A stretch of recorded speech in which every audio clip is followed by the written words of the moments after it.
2020년 1월 달에 우리가 경찰 승진시험을 봤는데 이 40문제가 문제 중에서는 거의 한 문제 정도 외에는 평이한 문제가 나왔습니다. 하지만은 지금 현재 어떤 것이 지금 중요시되고 있는가에 대한 부분을 알고 특히 경찰 임용시험을 준비하시는 분들에 대해서는 이 40문제는 반드시 숙지하고 풀어보시고 가시는 게 좋겠죠. 자, 그렇다면 1번부터 한번 볼까요? 1. 형사소송법의 지도 이념에 관한 설명 중 가장 적절치 않는 것을 골라라 그랬습니다. 그러면 1번을 한번 볼까요? 실체적 진실주의는 적적 절차의 원칙과 신속한 재판의 원칙에 의해서 제약을 받는다. 실체적 진실주의는 무엇에 의해서 인권 보장을 위한 적법 절차의 원칙과 신속한 재판의 원칙에서 제약을 받습니다. 1번은 맞고 2번 기소 편의주의와 자백 보각 목적은 실체적 진실주의 제도적 표현이다. 자, 실체적 진실주의 제도적 표현은 가장 큰 게 뭐가 있어요? 증거법이 나와야 되죠. 기소 편의주의는 실체적 진실주의와 관계가 없습니다. 그래서 틀린 것은 답은 2번입니다. 3번 형사재판의 증거법칙과 관련하여서는 증거법칙과 관련해서 적극적 실체적 진실주의와 소극적 실체적 진실주의가 있는데 우리는 이게 중요할 때는 소극적 실체적 진실주의를 헌법으로 보장되어 있다. 헌법재판소의 판례로 나와 있는 부분입니다. 그래서 3번도 맞다 그래야 되고 4번 적법 절차주의는 절차의 적법성뿐만 아니라 절차의 적정성까지도 보장되어야 한다는 뜻으로 이해하고 있다. 이건 판례의 문제입니다. 그래서 답은 1번은 2번입니다. 2번 소송 구조에 관한 설명 중 가장 적절한 것은 1.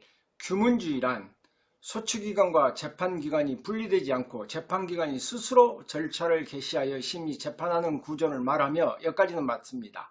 이러한 구조에서 소추기관이 없으므로 피고인은 재판기관과 대등한 소송 후 주체로서의 지위를 갖는다. 이건 틀리죠. 이러한 구조하에서는 자, 이건 피고인은 재판기관과 대등한 소송 후 주체로서의 지위를 갖는 것은 탄핵주의의 소송 구조하에서 그렇습니다. 그래서 1번은 틀린 문제이고 2번 형사소송법 제298조 제2항에 규정하고 있는 법원의 공소장 변경 요구 제도는 당사자주의적 요소이다. 법원이라는 것이 들어가면 무조건 이건 직권주의적 요소라고 봐야 됩니다. 3번 피고인 신문제도, 증인에 대한 교신문 절차, 공소장 일본주의는 직권주의적 요소이다. 자, 피고인을 신문한다거나 자, 증인에 대한 교신문 절차, 그 다음에 공소장 일본주의. 그러나 법원이 피고인을 신문하는 것은 직권주의적 요소일 수 있으나 증인에 대한 교신문 제도라든가 공소장 일본주의는 당사자주의적 요소입니다. 4번 우리 형사소송법은 검사의 공소 제기를 명문으로 규정함으로써 국가 소추주의에 의한 탄핵주의 소송 구조를 택하고 있다. 그래서 가장 적절한 것은 답이 4번입니다. 이 소송 구조와 관계된 것은 문제가 잘 나오지 않는 부분인데 그래도 개념상으로서 나와준 문제니까 한번 봐두시는 게 좋겠죠. 3번 피내사자와 피의자에 관한 설명 중 가장 적절한 것은 1. 수사 이전의 단계를 내세라 하며 여기까지는 맞습니다. 형사소송법은 피의자의 권리에 관한 규정 중 일부를 피내사자의 준용하는 규정을 두는 방법으로 준용하는 규정은 없습니다. 피내사자의 권리를 보호한다. 준용하는 규정은 없다. 라고 알고 계시면 되고 2번 변호인과의 접견교통권은 피의자에게 인정되는 권리이므로 임의 동행 형식으로 연행된 피내사자에게는 그 지위가 피의자로 전환된 이후부터 변호인과의 접견교통권이 인정된다. 틀렸죠? 피내사자에게도 변호인과의 접견교통권은 인정됩니다.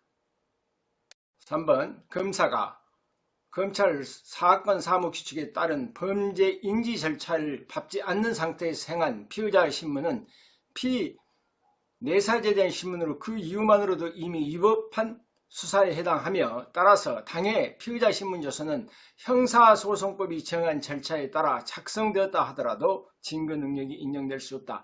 일단 피내사자에 대해서도 조사를 하고 신문할 수 있습니다. 그리고 거기에 대해서 형사소송법에 대한 절차를 밟지 않았을 때는 위법이지만 절차를 정한 방식에 따라 작성됐다면 증거 능력은 있습니다.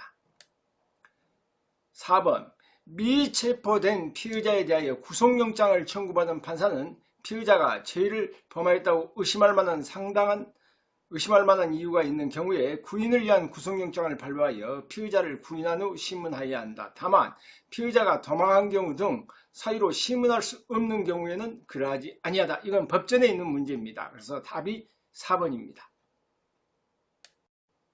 4번 수사의 개시에 관한 설명 중 가장 적절한 것은 1. 고발이란 범죄 사실 수사기관에 과하여 그 소출을 촉구하는 것으로 범인을 지적하여야 하므로 여기까지는 맞습니다. 고발에서 지정한 범인이 진범이 아니라면 고발의 효력은 진범에게 미치지 않는다 그랬는데 진범이 아니라 할지라도 그런 행위를 한 진범이 있으면 그 고발의 효력은 진범에게 미칩니다. 2번 편사다 검시를 통하여 범죄의 혐의를 인정할 때는 이미 수사가 개시된 것으로 볼 수 있으므로 긴급을 요하는 경우로 하더라도 반드시 영장을 발부받은 후에 검증해야 된다. 긴급을 요할 때는 영장 없이 검증할 수 있죠. 이때는 사후에 영장을 발부받으면 됩니다. 3번 불신검문 대상자의 해당 여부를 판단할 때는 불신검문 당시의 구체적 상황은 물론 사전에 얻은 정보나 전문 지식 등에 기초하여 불신검문 대상자인지를 객관적 합리적 기준에 따라 판단해야 하나 반드시 불신검문 대상자에게 형사소송법상 체포나 구속 후 정도의 일을 혐의가 있을 것을 요한다고 할 수는 없습니다. 그래서 가장 적절한 것은 3번이고 그렇다면 4번을 한번 볼까요? 4번 경찰관 직무집행법 3조 제4항은 경찰관이 불신검문을 하고자 할 때에는 자신의 신분을 표시하는 징표를 표시해야 한다고 규정하고 법 시행령 제5조는 이 법의 소정의 신분을 표시하는 징표는 경찰관의 공무원증이라고 규정하고 있는 바 검문하는 사람이 경찰관이고 신문하는 이유가 범죄 행위에 관한 것임을 피고인이 충분히 알고 있었다고 보는 경우에도 이렇게 충분히 알고 있을 때는 제시하지 않았다 할지라도 이 법안 공무집행이라고 볼 수 없습니다. 그래서 경찰관이 공무원증을 제시하지 않았다면 그 불신검문은 이 법안 공무집행이 된다 그랬으니까 틀렸죠. 5번 고소에 관한 설명 중 가장 적절한 것은 1. 피해자가 경찰청 인터넷 홈페이지에 피고인을 철저히 조사해 달라는 취지의 신고 민원을 접수하는 형태로 피고인에 대한 조사를 촉구하는 의사표시를 한 것은 형사소송법상 제237조 제1항에 따른 적법한 고소에 해당된다. 이것은 조사를 해주라 그랬지 처벌의 의사표시가 없기 때문에 적법한 고소에 해당되지 않습니다. 2번 고소권자가 비친고죄로 고소한 사건이라더라도 검사가 친고죄로 기소하였다면 공소장 변경 절차를 거쳐 공소 사실이 비친고죄로 변경되지 않는 한 법원은 고소가 유효하게 존재한지를 직권으로 조사해야 된다. 소송 조건에 대해서는 직권으로 조사해야 된다. 2번은 맞습니다. 3번 절대적 친고죄의 공범 중 그 1인 또는 수인에 대한 고소는 다른 공범자에 대한 효력이 있으나 취소는 그 취소 상대방에 대해서 지정한 피고소인에 대해서만 효력이 있다. 고소 불가분 원칙상 한 사람에 대한 고소나 그 취소는 다른 사람에게도 효력이 있습니다. 4번 친고죄에서 고소는 처벌 조건이므로 고소가 있는지 여부는 엄격한 증명의 대상이 된다. 이것은 자유로운 증명의 대상이 됩니다. 6번 영장주의에 관한 설명 중 가장 적절치 않는 것은 1. 법원이 직권으로 발부하는 영장은 집행기관으로서 허가장의 성격을 가지나 법원의 성격은 명령장의 성격을 갖습니다. 수사기관의 청구에 의하여 발부한 영장은 수사기관에 대한 허가장이지 명령장으로 성격을 갖는 것으로 이해하고 있지 않습니다. 그래서 답은 1번입니다. 2번 교도소의 안녕과 질서 유지를 위하여 마약류 수행자에게 소변을 받아 제출하게 한 것은 응하지 않을 경우 불리한 처우를 받을 수 있다는 심리적 압박이 존재한다는 것을 충분히 예상할 수 있는 점에 비추어 공권력의 행사에 해당하나 영장 없이 실시되었다 하더라도 영장주의에 위배되지 않는다. 이건 헌법재판소의 판례입니다.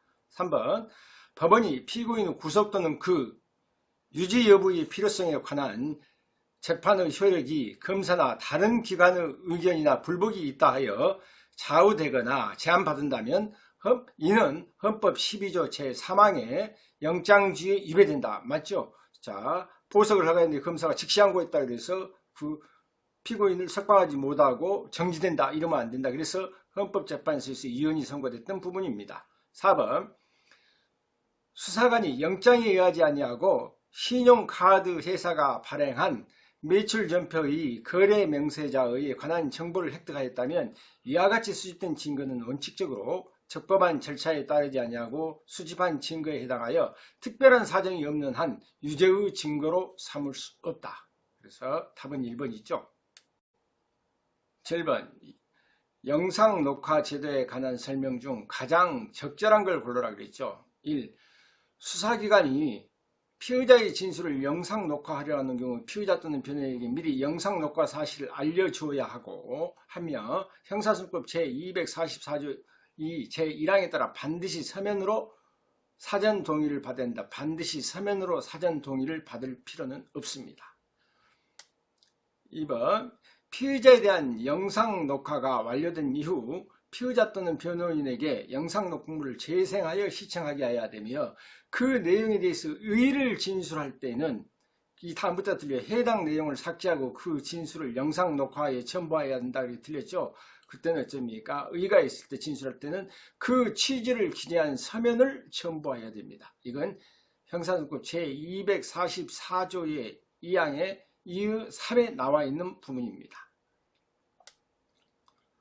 3번 피고인 또는 피고인 아닌 자의 진술을 내용으로 하는 영상 녹화물은 공판 준비 또는 공판 기일에 피고인 또는 피고인 아닌 자가 진술함에 있어서 기억이 명백하지 아니한 사항에 관하여 기억을 환기시켜야 할 필요가 인정될 때 하나여 피고인 또는 피고인 아닌 자에게 재생하여 시청하게 할 수 있다 그랬죠. 그래서 답은 이게 맞습니다. 이건 법전 그대로의 문제죠. 형사소송법 318조의 2의 2항에 있는 법전 그대로의 문제입니다.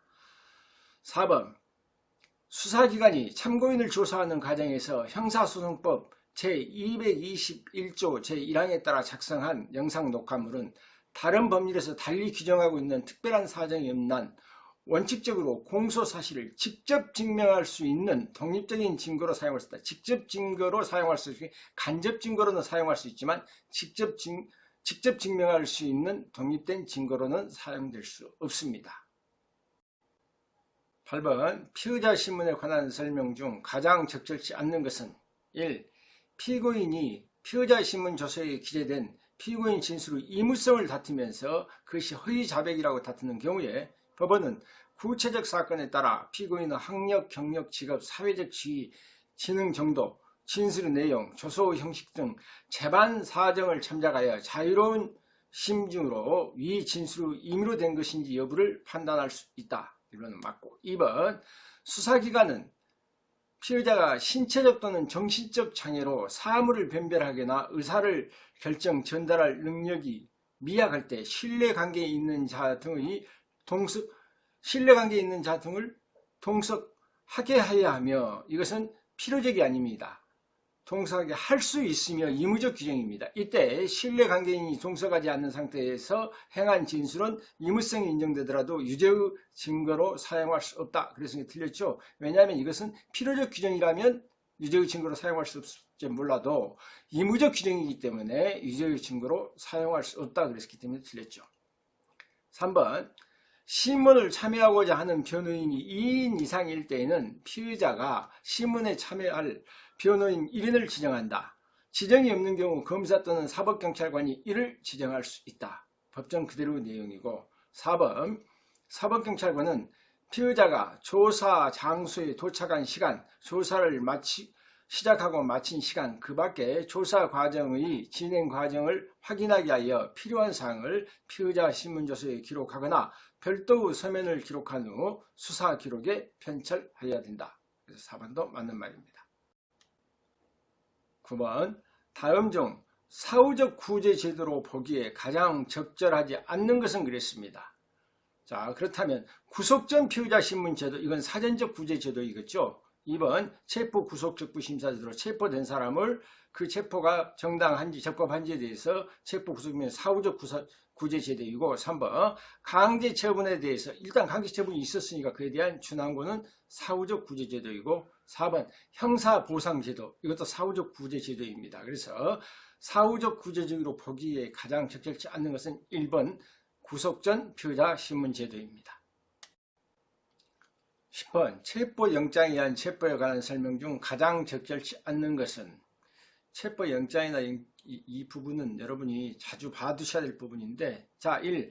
체포 및 압수수색 현장에서 변호인의 체포영장 등사 요구를 거절한 것만으로는 변호인의 조력을 받을 권리를 원칙적으로 침해한 행위라고 보기 어렵다. 이건 판례의 내용이고 2번 체포한 피의자를 구속하고자 할 때는 체포한 때로부터 24시간 이게 틀렸죠. 체포한 때로 48시간 이내에 구속영장을 청구해야 되고 청구뿐만 아니라 청구하거나 발부받을 해야 되고 그 기간 내에 구속영장을 청구하지 않거나 발부받지 못할 때에는 피의자를 즉시 석방해야 됩니다. 이 부분은 2번의 부분은 여러분이 틀린 부분인데 옳은 부분으로 반드시 바꿔가지고 숙지해 두시기 바랍니다. 3번 경찰관이 체포를 위한 실력 행사에 나가기 전에 체포영장을 제시하고 미란다 원칙을 고지할 이유가 있음에도 애초부터 미란다 원칙을 체포 후에 고지할 생각으로 먼저 체포 행위에 나선 행위는 적법한 공무 집행이라고 보기 어렵다. 3번도 맞는 얘기고 4번 체포 이유가 없거나 소멸할 때는 법원은 직권 또는 검사, 피의자, 변호인과 피의자의 변호인 선임권자의 청구에 의하여 결정으로 체포를 취소해야 된다. 맞죠? 4번도.